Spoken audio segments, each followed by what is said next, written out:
अस्सलाम वालेकुम, welcome to learner academy and I am Hira Aslam. आज हमारा लेक्चर नंबर 25 है और हमारा टॉपिक है इमोशनल इंटेलिजेंस। इमोशनल इंटेलिजेंस जिसे हम EI भी कहते हैं, इसमें ये डिस्क्राइब करती है किसी भी इंडिविजुअल की ability, capacity and skill to perceive, assess and manage the emotions of oneself, of others and group. आपकी एबिलिटी या कैपेसिटी आप कितने अच्छे तरीके से परसीव करते हो, फिर उन्हें असेस करते हो और मैनेज करते हो इमोशंस को, अपने इमोशंस को भी, दूसरों के इमोशंस को भी, एज और ग्रुप के इमोशंस को भी। ठीक है, ये रिलेटिवली न्यू एरिया है और ये जो डेफिनेशन है ये still in a state of flux है कि कोई चेंज होती रहती है। ठीक है, इसको हम इस तरह भी डिफ़ाइन कर सकते हैं, आपकी एबिलिटी आप किस तरह से रिकग्नाइज़ करते हो और मॉनिटर करते हो अपने इमोशंस को, दूसरों के इमोशंस को, और इस इंफॉर्मेशन को किस तरह से यूज़ करते हो कि वो आपकी थिंकिंग और एक्शन को जो है वो गाइड कर सकें। रॉबर्ट कूपर और एमन स्वाब ने डिफ़ाइन किया था इमोशनल इंटेलिजेंस को: ability to sense, understand and effectively apply the power and acumen of emotions as a source of human energy, information, connection and influence। यानी कि आप किस तरह से पहले सेंस करते हो, अंडरस्टैंड करते हो, ठीक है, और फिर अप्लाई करते हो अपने इमोशंस की पावर को as a source of human energy, information, connection and influence. इसीलिए इमोशनल इंटेलिजेंस वो एबिलिटी है जिसमें हम अपनी इमोशनल इन्फॉर्मेशन को यूज़ करते हैं, अपनी इमोशनल एनर्जी को यूज़ करते हैं ताकि हम अंडरस्टैंड कर सकें और मोटिवेट कर सकें अपने आप को और दूसरों को भी, पर्सनल और प्रोफेशनल डेवलपमेंट के लिए, और एक स्टेट ऑफ हार्मनी जो है वो क्रिएट कर सकें ताकि हम और हमारे फेलोज जो हैं वो अचीव कर सकें सक्सेस को। बहुत डेकेड्स और सेंचुरीज़ में जो है वो बहुत ज़्यादा एम्फोसिस जो है दिया गया है सर्टन एस्पेक्ट्स ऑफ इंटेलिजेंस पे, जिसमें कॉग्निटिव आ जाती है, logical reasoning, math skills, spatial analogies, verbal, social intelligence. ठीक है, इसमें फिर और भी बहुत सारी रिसर्चेज जो हैं वो की गई IQ से रिलेटेड, IQ स्कोर से रिलेटेड, एकेडमिक परफॉर्मेंस से रिलेटेड।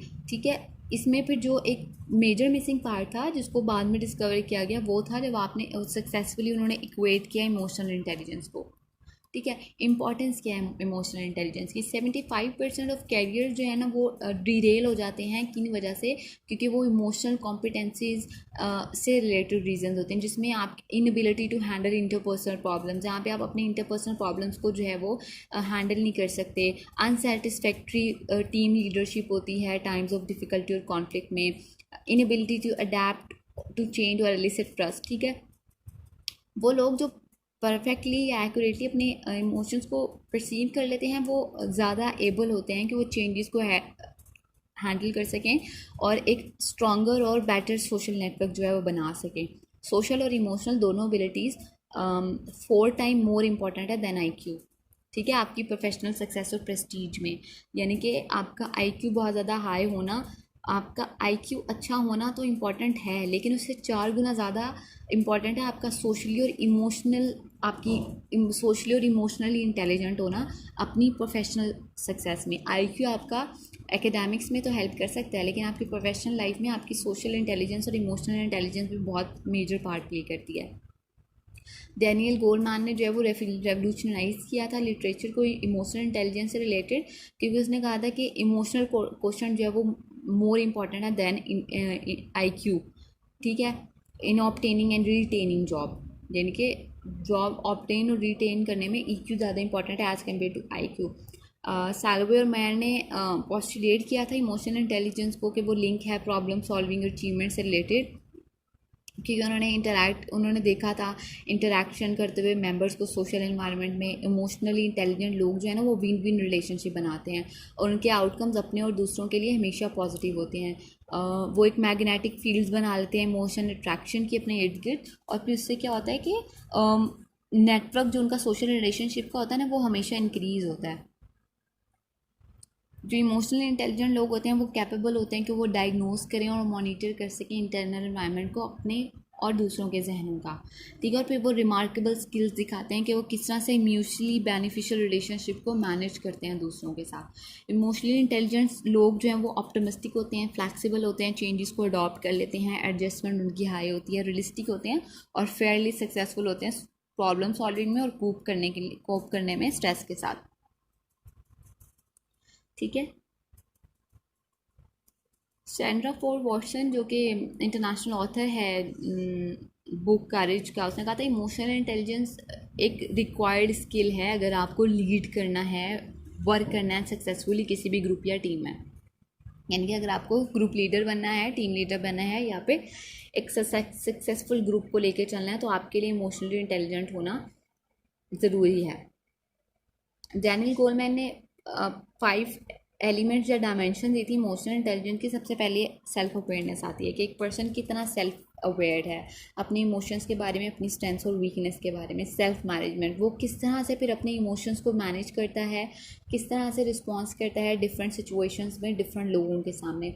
सेल्फ मोटिवेशन, वो कितना खुद को मोटिवेट रखता है अपनी जॉब में और डिफरेंट लाइफ गोल्स अचीव करने में और सक्सेस की तरफ जाने में, ठीक है। उसके बाद आ जाती है empathy, understanding the perspective of other people including there motivations, emotions and meaning of what they do and से। एक होता है सिंपैथी, सिंपैथी जब आप किसी को अपने से इन्फीरियर समझ के हमदर्दी कर रहे हो, तो एम्पैथी आता है सेम लेवल पे उनकी डिफ़िकल्टी को या उनकी सिचुएशन को अंडरस्टैंड करना। तो आप कितने एम्पैथेटिक हो, ठीक है, आप कितना लोगों को अंडरस्टैंड करते हो, उनके प्रॉब्लम्स को या उनकी मेंटल कैपेसिटी को अंडरस्टैंड करते हो। Social skills, using awareness of one's own emotions and emotions of others to manage relationship to a successful outcome. आप कितने सोशली स्किल्ड हो, आप किस तरह से अवेयर अपने इमोशंस और दूसरों के इमोशंस के अवेयरनेस को यूज़ करते हो रिलेशनशिप को मैनेज करने के लिए, जो कि एक सक्सेसफुल आउटकम आपके लिए लेके आए। ये जो है वो 5 डायमेंशन है इमोशनल इंटेलिजेंट लोगों की। वो लोग जो इमोशनली इंटेलिजेंट होते हैं ऑब्वियसली उनमें 5 डायमेंशंस एग्जिस्ट करती हैं और स्ट्रांगली एग्जिस्ट करती हैं। इमोशनल इंटेलिजेंस रिलेट करती है इमोशन से, यानी कि इसके 2 चीज़ें आती हैं इमोशनल इंटेलिजेंट में, इमोशंस और इंटेलिजेंस, ठीक है। इमोशन हम एक्सप्रेस करते हैं क्वांटिटी और मैग्नीट्यूड की फॉर्म में, पॉजिटिव और नेगेटिव स्केल पे। पॉजिटिव और नेगेटिव इमोशंस को हम एक्सपीरियंस करते हैं डिफरेंट डिग्रीज पे, डिफरेंट इंटेंसिटी के साथ। हम एब्रप्ट और ग्रेजुअल चेंजेस इमोशनल इंटेंसिटी की सफ़र करते हैं, पॉजिटिव और नेगेटिव साइड्स भी होती हैं उनकी। इसलिए फिर सारे इमोशन जो है वो एक मैग्नीट्यूड और मेजरमेंट जो है ना वो हमें देते हैं along with the continuum that can take positive और नेगेटिव वैल्यूज़। पॉजिटिव हमारे लव, जॉय, सरप्राइज आ जाता है, नेगेटिव में फियर, सैडनेस, एंगर आ जाता है। सेकेंड लिस्ट में आता है इंटेलिजेंस। इंटेलिजेंस जो है वो प्रॉपर्टी ऑफ माइंड है, ठीक है। आपकी मेंटल एबिलिटीज से रिलेटेड चीज़ें, आपकी capacities to reason, to plan, solve problem solving, abstractly आप कितना सोचते हो, आप आइडियाज़ को किस तरह कॉम्प्रीहेंड करते हो लैंग्वेज और लर्निंग में। ये 2 चीज़ें जो है वो पाई जाती हैं इमोशनल इंटेलिजेंस में। An intelligence quotient is a score drive from one several different standardised.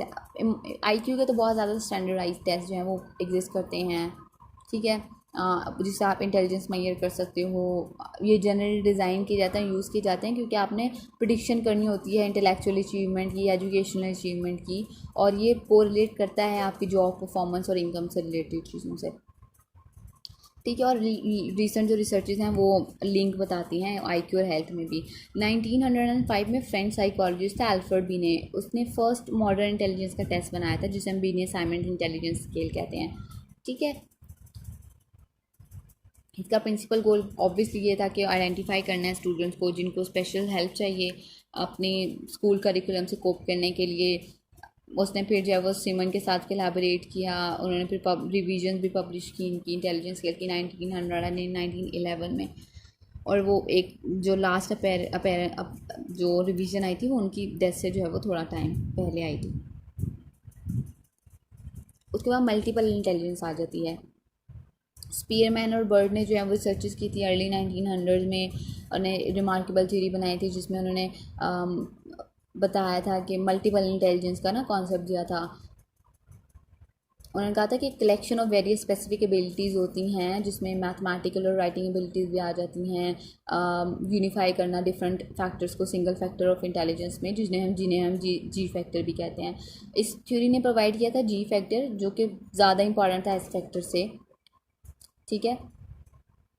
उन्होंने कहा था कि G factor was 4.5 times more important to mathematical skill than it was to musical aptitude. इनके कुछ ऐसी हमारी फील्ड होते हैं जहाँ पे हमारे लिए जो है ना वो जी फैक्टर जो है ना वो ज़्यादा इंपॉर्टेंट होता है एज जनरल जो एबिलिटीज़ होती हैं वो ज़्यादा इंपॉर्टेंट होती है as compare to specific abilities. Obviously फिर इसने फाउंडेशन दी थी मल्टीपल इंटेलिजेंस की, डिफरेंट काइंड ऑफ इंटेलिजेंस को जो है ना वो फिर इंट्रोड्यूस कराया गया था। गार्डनर ने भी जो है वो फिर काम किया इसकी तरफ, उसने भी जो है वो एप्टीट्यूड्स को जो है वो 7 टाइप्स ऑफ इंटेलिजेंस में जो है वो दिया। उसकी अगर हम डायमेंशन देखें तो साइमन बिनेट की थी स्पेसिफिक फैक्टर दिया था उसने और जनरल फैक्टर दिए थे। गार्डनर ने जो है वो मल्टीपल इंटेलिजेंस में 10 डायमेंशन, लॉजिकल दी थी कि आप कितने नंबर स्मार्ट हो, वर्बल दी थी कितना वर्ड स्मार्ट हो, इंटरपर्सनल पीपल स्मार्ट, अपने इंटरपर्सनल रिलेशनशिप्स को आप किस तरह से लेके चलते हो, इंट्रापर्सनल सेल्फ स्मार्ट, आप अपने आप को कितना अच्छा जानते हो, अपनी सेल्फ जो है वो आपकी कितना आप अप्रेस करते हो, कितना how efficiently you understand your strength and weaknesses. Special आ जाती है पिक्चर स्मार्ट, आप मेजर ग्राफ्स को कितना इफेक्टिवली जो है वो अंडरस्टैंड करते हो। म्यूज़िकल आ जाती है म्यूज़िक स्मार्ट, यानी कि आप एंजॉय करते हो, रिकग्नाइज करते हो साउंड और टिम्बर को, ठीक है, आप डिफरेंट काइंड ऑफ कंपोजिशंस जो बना लेते हो। काइनेस्थेटिक बॉडी स्मार्ट, ये जो एथलीट्स होते हैं स्विमिंग एथलेटिक जिमनास्टिक्स में, ठीक है, इनमें आप कितने अच्छे हो। नेचुरलिस्टिक नेचर स्मार्ट आप कितने हो, आपको नेचर में रहना कितना अच्छा लगता है, प्लांट्स एनिमल्स इनके बारे में जानना कितना अच्छा लगता है। Existential, knowing the reason for one's existence. Personal mission, आप अपनी एग्जिस्टेंस को कितना मीनिंगफुल कंसिडर करते हो, ठीक है। Emotional, understanding the emotions of one self and others, ये जो है वो मल्टीपल इंटेलिजेंस में जो है वो आ जाता है। अब डिफरेंट काइंड ऑफ इंटेलिजेंस है और इट्स नॉट नेसेसरी कि हर इंसान हर डायमेंशन में जो है वो अच्छा हो। किसी की म्यूज़िकल इंटेलिजेंस, अब किसी का स्कोर म्यूज़िकल इंटेलिजेंस में हाई होगा, किसी का काइनेस्थेटिक में हाई होगा, ठीक है, कोई स्पेशल में अच्छा होगा, कोई जो है नेचुरलिस्टिक में अच्छा होगा, किसी की इंटरपर्सनल हाई होगी, किसी की लॉजिकल हाई होगी। तो ये different kind of types of intelligence या डायमेंशन ऑफ इंटेलिजेंस लोगों में जो है वो डिफ्रेंशिएट करती हैं। इमोशनल इंटेलिजेंस रिलेट करती है ऑब्वियसली हमारी जॉब सक्सेस से भी, इफ़ेक्टिवनेस से भी, हम अडॉप्शन और चेंज, हम कितना इफ़ेक्टिवली अडॉप्ट करते हैं चेंजेस को और उनमें एडजस्ट होने की कोशिश करते हैं। लाइफ सक्सेस से और लीडरशिप से रिलेटेड जो है वो बहुत ज़्यादा रिलेट करती है। बहुत सारी ऑर्गेनाइजेशन इमोशनल इंटेलिजेंस को यूज़ करती हैं कि वो जब सिलेक्शन, प्रमोशन और प्रेडिक्शन कर रही होती है ना एम्प्लॉय बिहेवियर और सक्सेस को ऑर्गेनाइजेशन, तो वो जो इंटेलिजेंस, इमोशनल इंटेलिजेंस या इमोशन कोशेंट होता है ना उसको एम्फसाइज करती हैं, क्योंकि ऑब्वियसली आपकी जो जॉब ऑब्टेनिंग और रिटेनिंग में आपकी प्रोफेशनल लाइफ में इमोशनल इंटेलिजेंस या इमोशनल कोशेंट बहुत ज़्यादा इंपॉर्टेंट रोल प्ले करता है देन योर IQ। यहाँ पे जो है वो हमारा इमोशनल इंटेलिजेंस का भी चैप्टर जो है वो कंप्लीट हो गया। नेक्स्ट हम जो है वो इंशाल्लाह नेक्स्ट लेक्चर में जो है वो स्टार्ट